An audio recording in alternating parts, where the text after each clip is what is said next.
സംസ്ഥാന സർക്കാരിന്റെ വികസന സദസ്സുമായി ബന്ധപ്പെട്ടുള്ള തീരുമാനം അറിയിക്കുന്നതിൽ തന്റെ ഭാഗത്ത് ജാഗ്രത കുറവുണ്ടായെന്ന് മുസ്ലിം ലീഗ് മലപ്പുറം ജില്ലാ general secretary P Abdul Hameed MLA.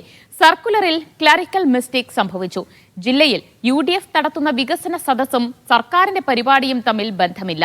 സർക്കാർ തദ്ദേശ സ്വയംഭരണ സ്ഥാപനങ്ങളോട് കാണിച്ച സമീപനം ജനങ്ങളിലേക്ക് എത്തിക്കുന്നതിനും കൂടിയാണ് തങ്ങളുടെ വികസന സദസ്സെന്നും പി അബ്ദുൽ ഹമീദ് എംഎൽഎ പറഞ്ഞു. ജംഷീർ കോടിഞ്ഞ വിവരങ്ങൾ നൽകും. ജംഷീർ, ഈ വികസന സദസ്സുമായി ബന്ധപ്പെട്ട് എന്താണ് അബ്ദുൽ ഹമീദ് എംഎൽഎ വിശദീകരിക്കുന്നത്? ദിവ്യ, ഇന്നലെ ആയിരുന്നു ഇതുമായി ബന്ധപ്പെട്ട് സഹകരിക്കുമെന്ന് പറഞ്ഞുകൊണ്ടുള്ള സർക്കുലർ മുസ്ലിം ലീഗ് മലപ്പുറം ജില്ലാ കമ്മിറ്റി പുറത്തിറക്കുന്ന ഒരു സാഹചര്യം ഉണ്ടാകും. അത് വാർത്തയാവുകയും വലിയ തരത്തിൽ വിവാദമാവുകയും ചെയ്തു. ഇതിന്റെ പശ്ചാത്തലത്തിലാണ് അപ്പോൾ തന്നെ നമ്മൾ അദ്ദേഹത്തെ ബന്ധപ്പെട്ടപ്പോൾ അതിൽ നിലപാട് തിരുത്തിക്കൊണ്ട് അദ്ദേഹം രംഗത്ത് വന്നിരുന്നു.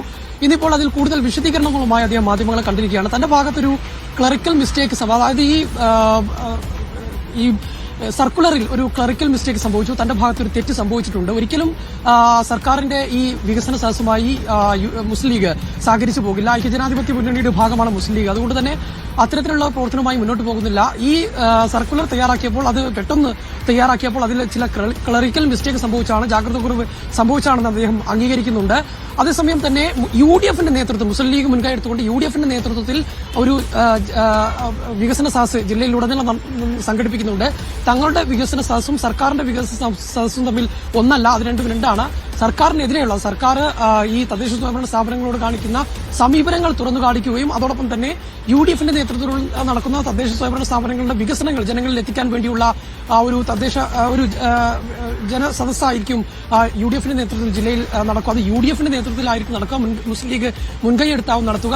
തദ്ദേശ സ്വയംഭരണ തെരഞ്ഞെടുപ്പുമായി ബന്ധപ്പെട്ട് മുസ്ലിം ലീഗിന്റെ നേതൃത്വത്തിൽ വ്യത്യസ്തങ്ങളായ ഒത്തിരി പരിപാടികൾ നടത്തുന്നുണ്ട്. അതിന്റെ ഭാഗമായുള്ള ഒരു പരിപാടി മാത്രമാണ് ഇപ്പോൾ ഈ പരിപാടി എന്നുള്ളതാണ്. ഈ സംഭവം, അതായത് ഈ സർക്കുലറിൽ പിശകുണ്ട് എന്നുള്ള കാര്യം കുഞ്ഞാലിക്കുട്ടി ഉൾപ്പെടെയുള്ള ആളുകൾ തന്നെ വിളിച്ചു പറഞ്ഞപ്പോഴാണ് അത് ശ്രദ്ധയിൽപ്പെടുന്നത്. അപ്പോൾ തന്നെ തിരുത്താൻ നിർദ്ദേശവും നൽകിയിട്ടുണ്ട് എന്നുള്ളതാണ്. ഏതായാലും ഇതുമായി ഇനി മുന്നോട്ട് പോകുന്നില്ല, അല്ലെങ്കിൽ സർക്കാരിന്റെ സദസ്സുമായി വികസന സദസ്സുമായി മുന്നോട്ട് പോകുന്നില്ല എന്നുള്ള ഒരു വിശദീകരണം തന്നെയാണ് ഇപ്പോൾ പി അബ്ദുൽ ഹമീദ് MLA നൽകുന്നത്. ദിവ്യ, ജംഷീർ കുടുങ്ങിയാണ് വിശദാംശങ്ങൾ നൽകിയത്.